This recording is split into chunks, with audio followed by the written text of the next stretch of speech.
name, your age, and where you were born. My last name is Lee, Bruce Lee.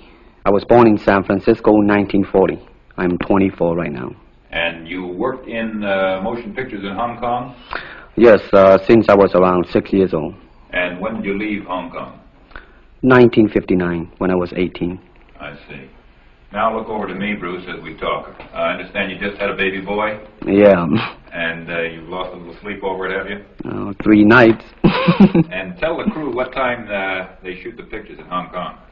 Well, it's mostly in the morning because it's kind of noisy in Hong Kong, you know, around 3 million people there. And so every time when they have picture, it's mostly, say, around 12 a.m. to 5 a.m. in the morning. And you went to college in the United States? Yes. And what did you study? Philosophy. I see. Now, you told me earlier today that karate and jiu-jitsu are not the most powerful of the best forms of Oriental fighting. What is the most powerful of the best form? Well, it's bad to say the best, but in my opinion, I think Kung Fu is pretty good. Would you tell us a little bit about Kung Fu? Well, Kung Fu is originated in China. It is the ancestor of karate and jiu-jitsu.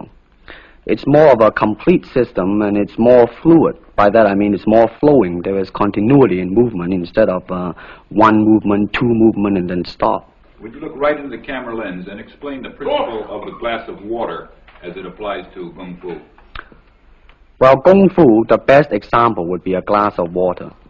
Why? Because water is the softest substance in the world, but yet it can penetrate the hardest rock or anything, granite, you name it.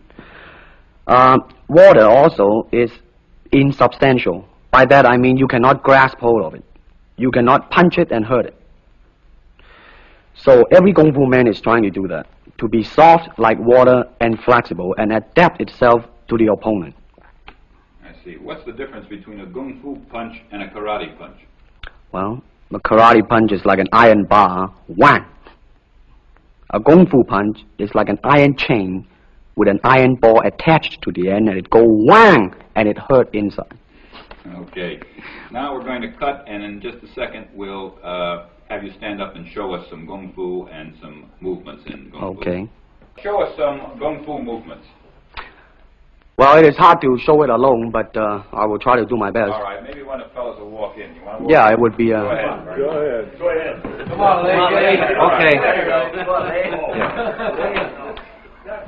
Although accidents do happen, but, you know, there are various kind of strike. It depends on where you hit and what weapon you will be using. To the eyes, you would use fingers. Don't worry. To the eyes. Or straight at the face, from the waist, everything on. And then there is band arm strike, using the waist again into a back fist. And let's have the assistant director back up just a ways. Okay, go ahead. Continue. And then, of course, Kung Fu is very sneaky. You know, the Chinese, they always hit low. From high, go back to the groin. Don't worry. Now turn around the other way, would you, Bruce? Oh, okay. Yeah. And Would you want him to? Yes. These are just natural reactions. That's Right, right. That All is right. natural. Right into the camera. Cheat into the camera a little bit and show this again. All right. Go ahead. There is the finger jab. There is the punch. There is the back fist and then low. Of course, then they use leg straight at the groin or come up.